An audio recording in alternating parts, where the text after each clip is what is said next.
I'm recording this video as a very happy coach, despite I just got crushed by Dan in an attacking simultaneous exhibition. Dan, he's a very sweet adult improver whose problem was lack of attacking instincts and calculations. After 1 month of intense and deliberate practice, Dan has crushed me in a recent simultaneous exhibition. He crushed me in a beautiful attacking middle game with a perfect finish. But I will first show you step by step his evolution. I will show you 4 key games and key moments that how Dan was failing at the beginning and how he slowly become this attacking monster as he has shown me yesterday. Dan, thank you so much for letting me show your games and show your transformations. That's so motivational because you're a adult person then. I think you're already in your 60s and you have this beautiful growth mindset when it comes to chess. You accepted your issues. We identified your issues as lack of sacrifice, lack of attacking instincts, lack of risk-taking, oversimplifying, over-trading the queens and so on, and lack of calculation and visualization skills. And you did deliberate work on that. You went to Chessable, you got my calculation course, you worked on it. You worked specifically on those attacking games, you looked at some master games, but I also gave you in our group trainings dedicated training game positions like this. And through your efforts, you have improved significantly. Nobody's perfect yet. There is still so much room for improvement, but yesterday then you show me that this is possible. You can play games like this. So you should also gain in self-confidence and enjoy this sweet moment. Okay? So I will first of all show you how Dan was failing at the initial training games that we played. And then I will show you finally, in the final example, his crushing and beautiful victory against me. Okay, folks? We are all learning together. I will invite you to come up with a winning plan for the attacking side in those positions I will show you. Maybe you can do better than Dan already to begin with, or maybe also identify similar problems in your games that you need much more deliberate practice. Okay, so in this position I took the black side. It's a terrible position, of course, for black. Look at the beautiful bishop on f6, folks. Look at the terrible black pieces. The king is not safe on g8, so it's a perfect training game position. It's not like white to play and mate in 5. White needs to play good middle game to convert their advantage. But then at our initial simul, despite the fact that he was getting all the pieces beautifully to the king side, he was failing at the key junctions. Dan's advantage and his strong side, folks, is his vision for bad pieces. He's very good at activating every single poor piece to their good locations. But when it comes to his problems in chess, he's very much shying away from sacrifices and his calculation skill isn't perfect yet. For example, the opponent play h5. Tell me that explosive and dynamic and energetic attacking move for white in this position. How do you catch the king on h7, folks? You're a great player if you found the move g4. Dan did not find this move. Dan did not even see this move as a candidate. So this was already an eye-opener for me as a coach, right? Because identifying mistakes is a huge part of chess teaching or improving. In this position, once I showed them that this was a possibility for white, he was shocked because he did not even consider this move, this explosive pawn break, which is inevitably opening up the h-file, don't you think? Lines are going to be cleared against the black king. Look at the white pieces. Of course, you want to open up the h-file, right? Given where your pieces are located here. But Dan did not even see this as a candidate. What move do you think Dan played here, folks? Of course, Dan looks at his bad rook on a1 and then brings the final guy into the party, right? That's his strength. He's very good at endgames and positional chess. But this position was asking for much more direct solution with g4. I can show you some moves, guys. It's already game over. I mean, black has nothing to do. If they take on h5, then this is coming after king g8, rook g3, and disaster is waiting black on the king side. King f8 doesn't work because of this. You don't need this rook right now. Only 3 pieces are enough to finish off the game then, right?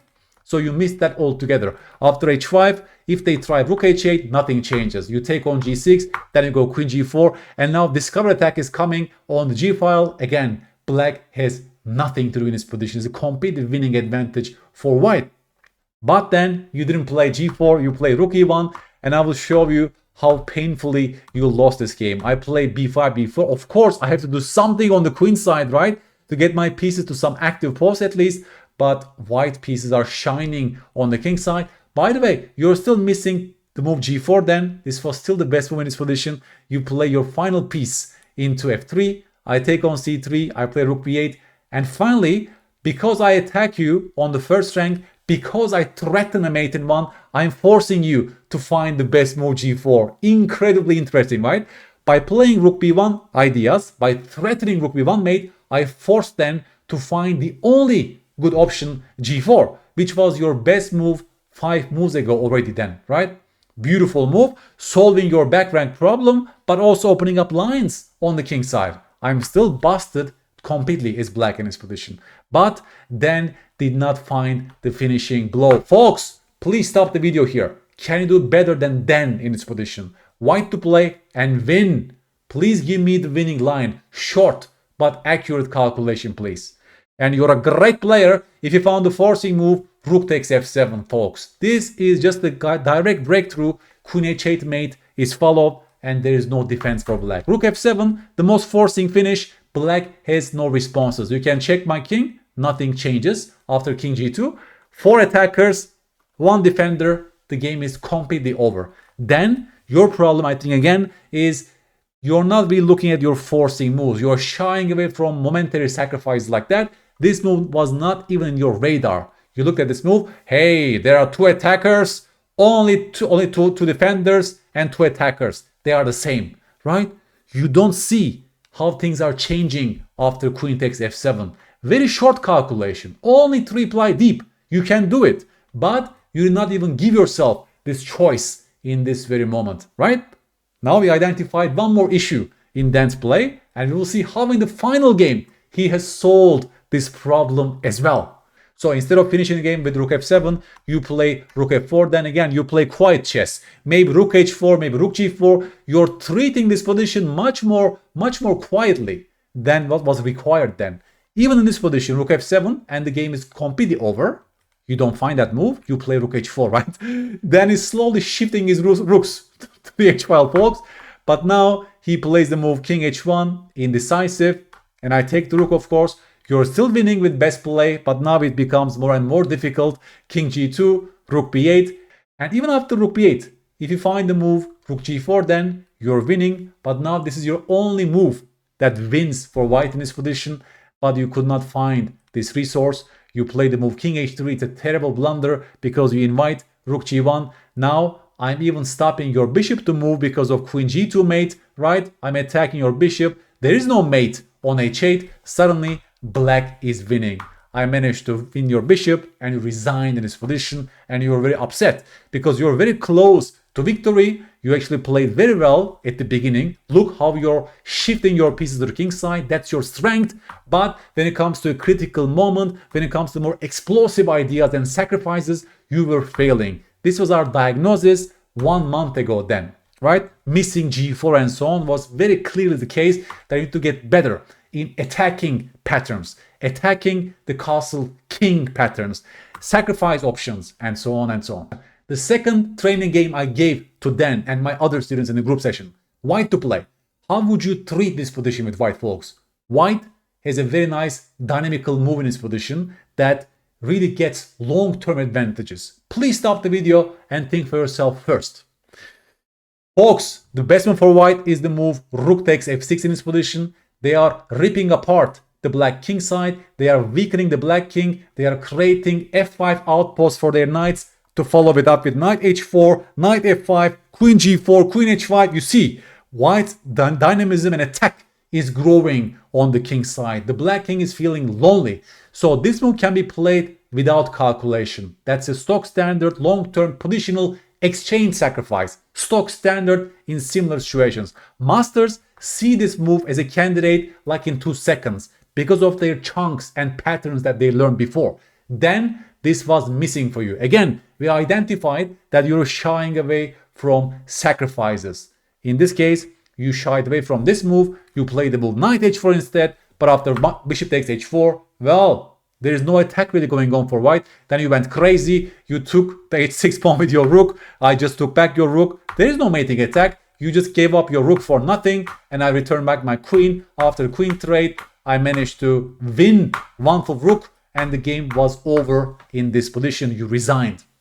And then we come to the final game, where Dan showed his beautiful attacking skills that he developed over a month. After our long discussions, he did lots of work on calculation, attacking patterns, kingside attacks, and so on. He understood sometimes he has to sacrifice to get something in the position, and this was our final position I gave to them yesterday. White to play, please formulate a good plan for white. How would you play this middle game position with white pieces? It's a good time to stop the video, think for those long-term ideas. How would you play with the white pieces, folks? The first one is also very important. I think there's only a single winning move for white in this position.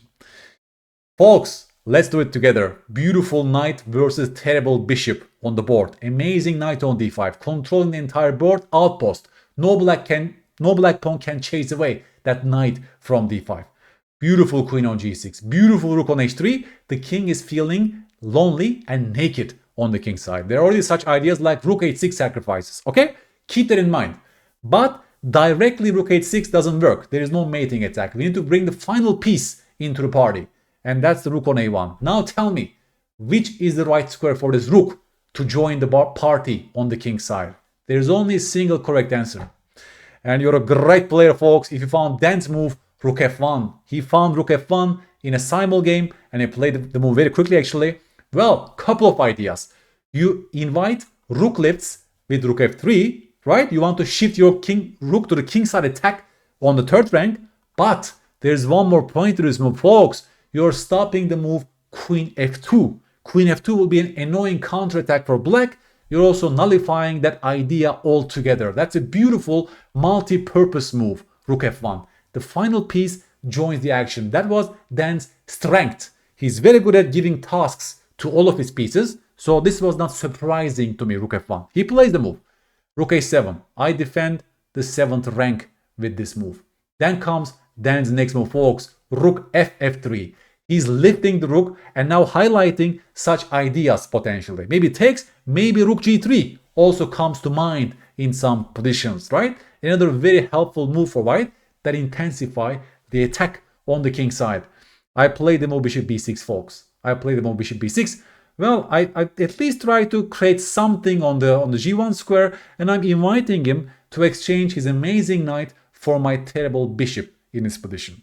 And then, if it was all then, he would take the bishop without thinking, to my mind, right? He was a passive player. He was shying away from sacrifices, but Dan's chess has transformed in a month. Here, please stop the video, folks. Can you find what Dan has found in his position? You're a great player if you found the move rook takes h6. Bam! This was Dan's choice. He's not shying away from a sacrifice in this position. If I took that rook in this position, folks, what is the finish? Of course, we take on h6 with check. King g8 is forced because if rook h7, then it's just mate in one with queen f8. Beautiful calculation then. So king g8 is forced, and then we see the point of his move rook f3, right? Rook lift on g3 after king f7. You tell me the finish. There are two good moves for white in this position. And yes, queen g6 is a beautiful mate in one. Queen h5 is also mate in one. This is what Dan has calculated in this position. Beautiful forcing calculation for Dan in this case, right? Look at the beauty of this. Nice. After rook h6 check, I play the move king g8. And now comes my key question to you, folks. Dan really shocked me with his beautiful calculation from this position. Given the games I've shown you, guys, this was really shocking to me when I saw Dan's solution. White to play. There is one beautiful forcing solution for white. I want you to calculate that line until the very end.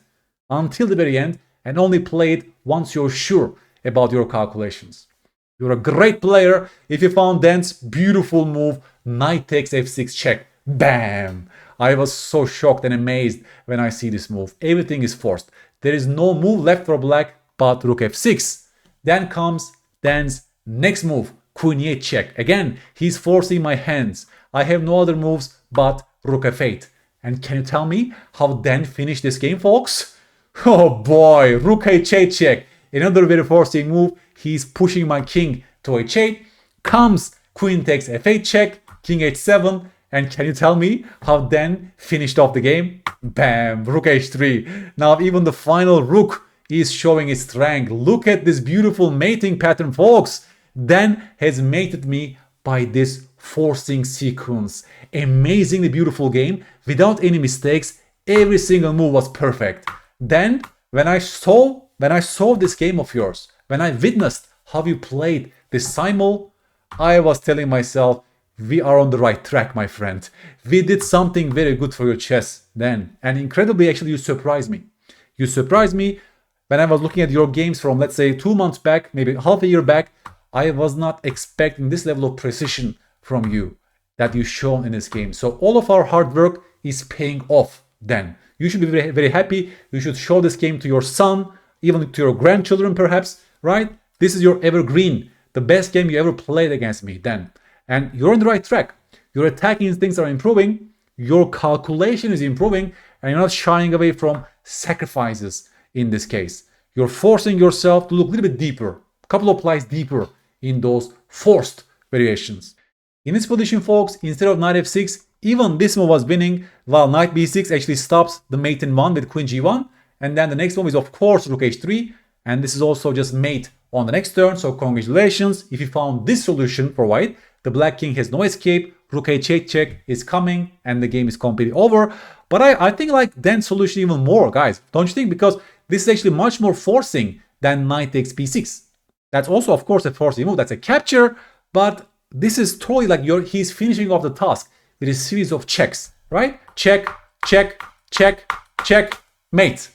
That's what I mean by clean and forcing calculation. This was not visible in Dan's games before, and now he's showing me his new developed skill in chess. Attacking play and calculation is improved. There is still a long way to go, of course. Nobody's perfect yet, but this is great feedback for us because when we are working on a skill, we should seek for feedback. At least we should have some basic idea of whether we are going in the right direction. Right then, this game is showing us that we are moving to the right direction from where we were 1 month ago, 2 months ago, right? These games are showing us that you can do it. So we will play more of these interesting training games. I have so many such dynamical training positions in my database. I will keep giving this to you.